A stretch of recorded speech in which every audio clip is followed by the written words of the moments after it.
Guys, how we doing? In this video here, we're going to be converting from a winter setup to a spring and summer setup on a John Deere X739. And this will apply to all the X7 series tractors, and to some extent it'll even transition and apply to the 1 series and even the 2 series.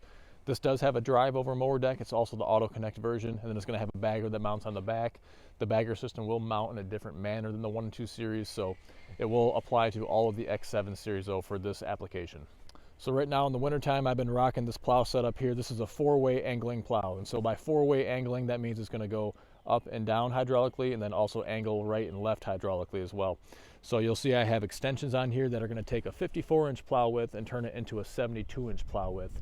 And I also added on this UHMW cutting edge right here. It's a type of poly that's down here. It's very abrasion resistant. It's going to glide really easy on paved surfaces like this. It's not going to leave the rust marks. It's going to be easier as well. It's going to be a lot softer on those paved surfaces, so it's not going to want to chip up on corners and edges and that kind of thing. So highly recommended. There's some links in my Amazon store for this type of material. You can also get it on eBay, get it in different widths, anywhere from the 48 to 54 to 60, 66, 72, and so on. Same thing in the thicknesses and in the height of it as well. So very good product. I'd highly recommend it. And it's a good off-season project for you as well. So what you're going to see down here is a click and go bracket setup with a weight bar here, and you're going to see 1, 2, 3, 4, 5, 6 of these suitcase weights down here. These are 42-pound John Deere suitcase weights. You can get them in generic version as well. It'll do the same thing, but this is good counterweight on here. I really think I can do okay without any weight as long as I have this style of tire on here, this tread pattern here. It's a very good style. It gets excellent traction in the wintertime on packed snow and ice. This is the HDAP style. They do have these for the 1 series as well, and there's also a new one out that you might have seen on the 1025 that I have, the VersaTurf, that I think is really going to make a big impact and be a game changer in traction as well for these large garden tractors and for the subcompact tractors. I'll post a link above as well so you can see those tires that I'm talking about. Next up here, we're going to head over to the shed. We're going to get the mower deck out, the bagger system. We're going to start the transition process here. I don't think it'll take too long, but we'll walk you through the steps.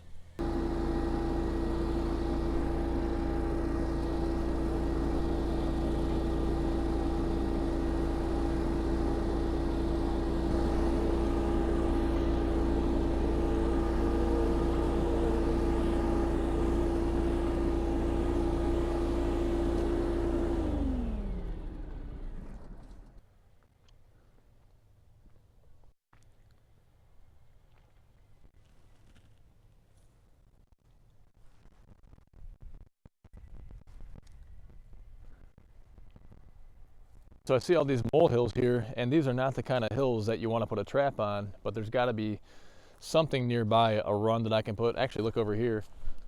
Oh, and take a look at this right here. See this kind of run right here? This is where you'd want to set a trap on, and I've done some videos on those scissor traps, and this is an effective area here, but for whatever reason, they're not really over in my yard. They just kind of end, and they're kind of just almost just stuck right in this little section of yard here, but I might get a scissor trap out here and see if we can put the end of these before they cause a lot more damage here in the spring.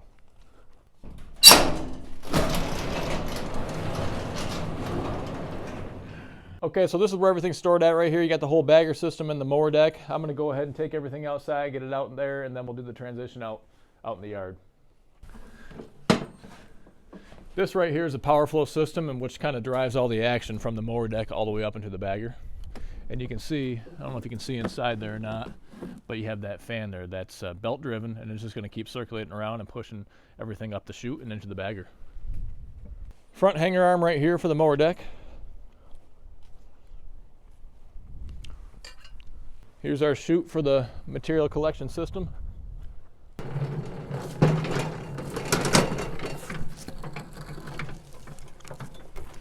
So this is probably the most cumbersome part of the entire process. Trying to manhandle this thing with one person is a bit of a job. It's not overly heavy, it's just really big and awkward, and the weight's kind of off-centered, and so managing it is a little bit difficult. But I'm going to go ahead and give that a shot. I've got Owen behind the camera, and I want to get a really good video so you guys see how it goes on and connects to the tractor.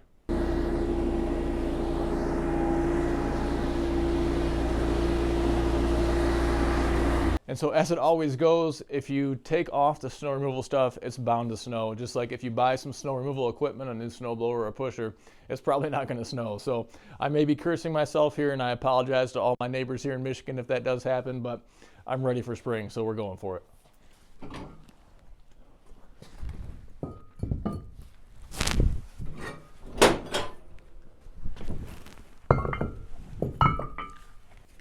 So this right here is a click and go bracket, weight bracket I should say. This is what those suitcase weights were resting on right here. And it's just spring loaded, a pin up top here, and then one on this side as well. You're just gonna lock them in the open position there, and then you can pull this thing right up and out just like this. It's not that it's necessarily that heavy, it's just really uneven. So let's slide this over here.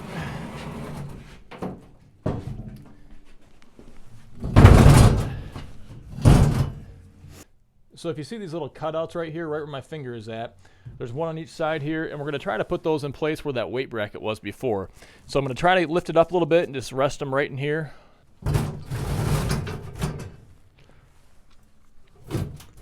They go on the outside.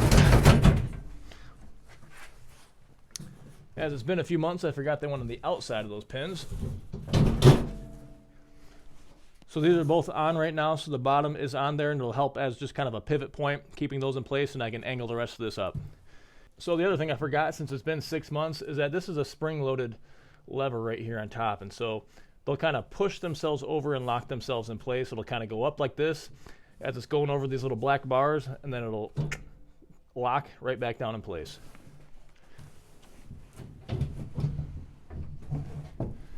And it may need a little bit of help like that to get it started. And then boom, that's right there in place. Typically that's the most difficult step in this whole process. So I'm crossing my fingers, that's it. I'm gonna go ahead and turn this around, get the blade stored up here out of the way, and then we'll be on to getting the mower deck installed.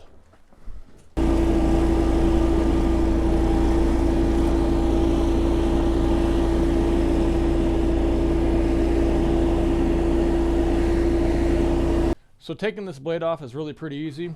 You've got a spring-loaded pin right here, and there's another one just like it on the other side. I'm going to go ahead and pull those out so they're released. And then I'm going to use the tractor hydraulics to lower this down, and we'll see if we can get the blade just to pop out. It's just resting in these top grooves right here. Otherwise, it may require a little bit of a jiggle.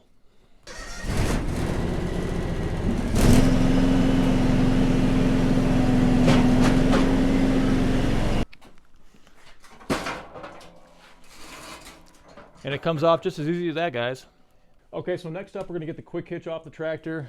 Quite a similar process as far as the mechanical aspect of it. You've got a pin that's located down here, and again, another pin identical to it on this side.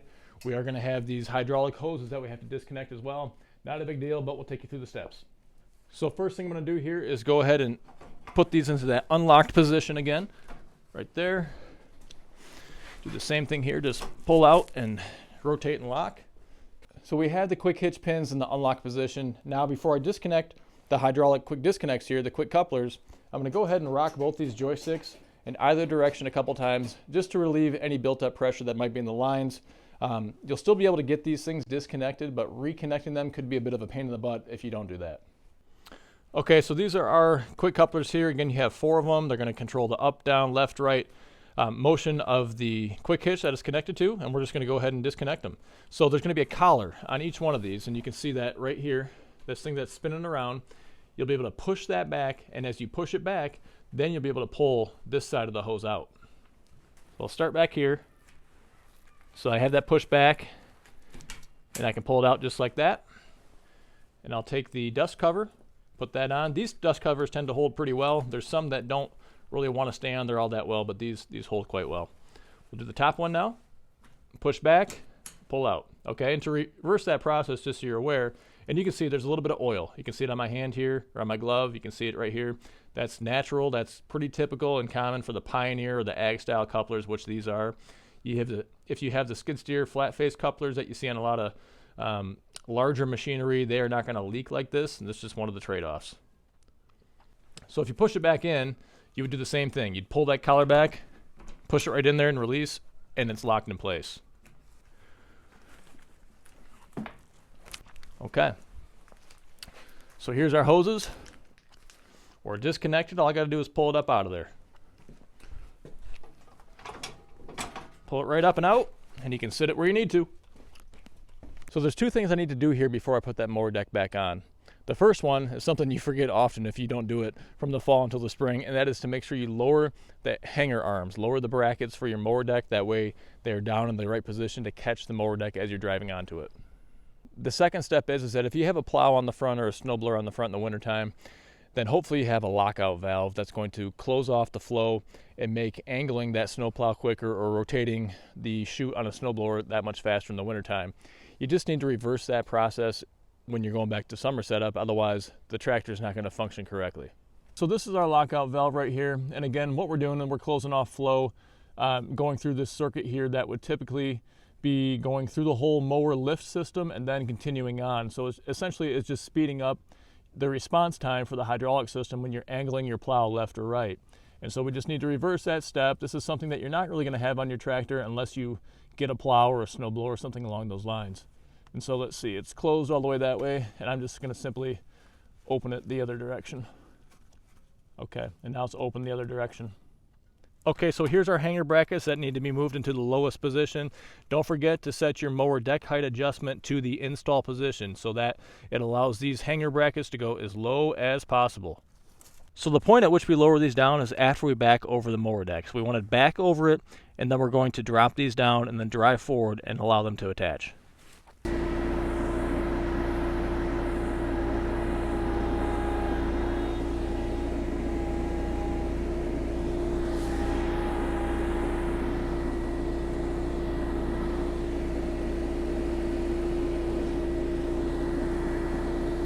All right guys, really quick here, I want to tell you about a problem I had with the mower.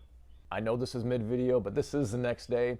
When I got done with everything, I found a problem, but I want to address it right now. That way you're aware of it if it happens to you. And so what I was told from a John Deere certified technician is that this isn't the most uncommon problem that he ever comes across. So don't freak out if this happens to you. It's a pretty simple fix. It just may require a trip to the John Deere dealer. So what you see here is a key slot. You can see it right there. This is on the shaft that's coming out of the gearbox on the mower deck, all right?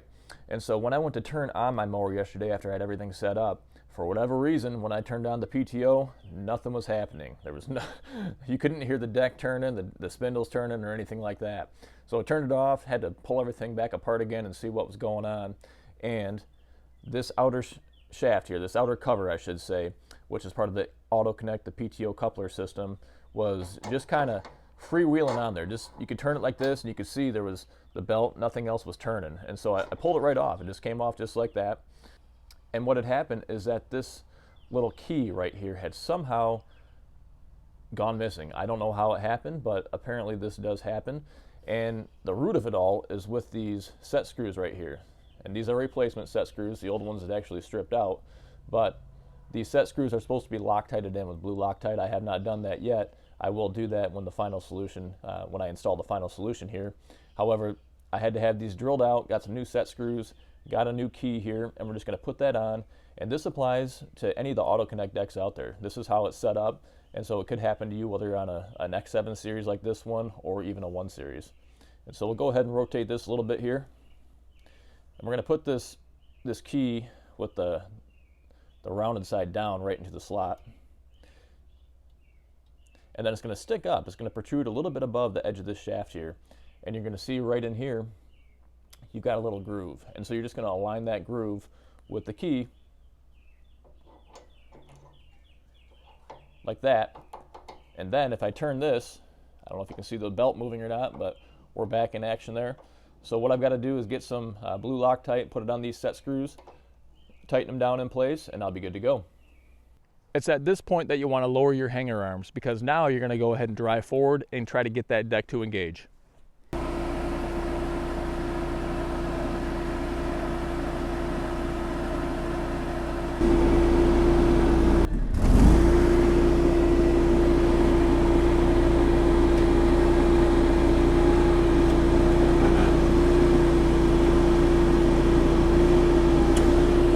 I was getting hot there, so I had to take my jacket off, but I think the heat was getting to me. I had forgotten about a difference between the X7 series decks and the 1 series decks, which is that the front hanger bracket actually comes off of the X7 series decks. It stays on the 1 series. So I'm going to go ahead and put this on really quick here.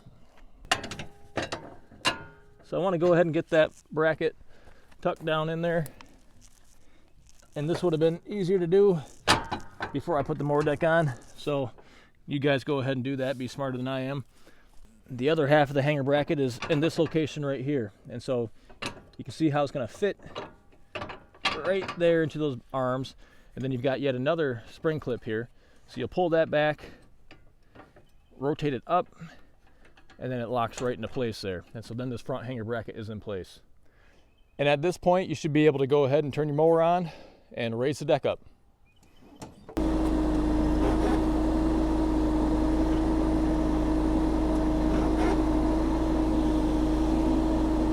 One optional feature that you might see on these mower decks is going to be this baffle here that will open and close. And so if you want to go from a mulch to open, so this is how I leave it if I want to discharge and put the bagger system on. But if you want to close it off, you can do so. Pretty cool feature there. Now it's time to go ahead and install the power flow. And so I'm going to go ahead and put this hanger bracket right here. And then we're simply going to pick up the power flow, rest it right on there. And you kind of got to just finagle it a little bit here to get it in the position that you want.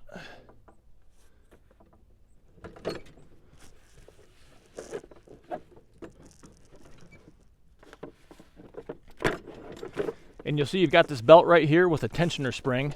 And so this is going to get installed on a double pulley that's on top of this spindle right here. And so I'm going to save this for the last step just because I have my tools over in my garage. And so what we're going to do is just grab some tools and put this on the double pulley, and that'll be the last step. Next up here, we're going to go ahead and put the chute on. Just slide through there. And you'll open this up here.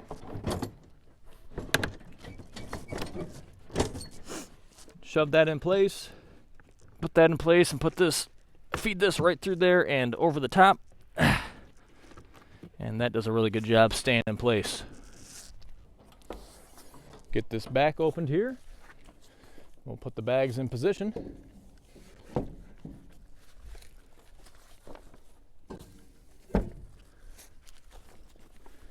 And boy, we're getting dangerously close to being ready for spring cleanup.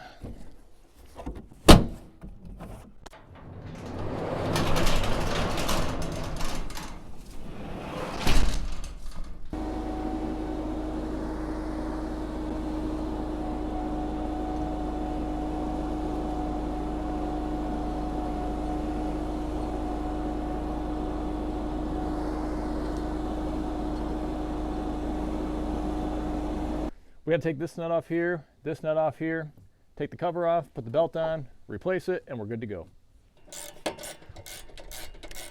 And I know somebody's going to say it, I need to get some wing nuts on here. However, I don't have them now, so I'm making do.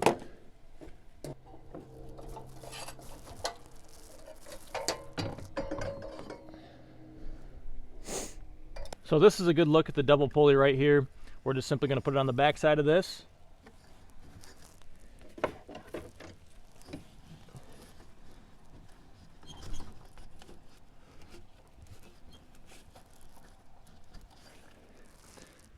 And we're going to lock it in place by pulling on that lever in this position here. Then we're going to go ahead and get this cover restalled and we'll be all set. So that's the process there to convert from a winter setup to a summer setup with the John Deere X7 series. This model here in particular is an X739, four-wheel drive, four-wheel steer. Really love this machine. It's fantastic for a homeowner that has a lot of tight turns, maybe a lot of tight spaces. That four-wheel steer really makes it very, very maneuverable. The four-wheel drive in the wintertime with this tire setup here is hard to beat as well. Okay, so now it's time to get to the chores. Time for me to go do some spring cleanup. And as always, thank you for watching. Make sure you hit that subscribe button below. Check out goodworkstractors.com. I'd love to help you out with a tractor, with an attachment. Put together a package. I can help with delivery and financing as well. Until next time, take care. We'll see you in the next one.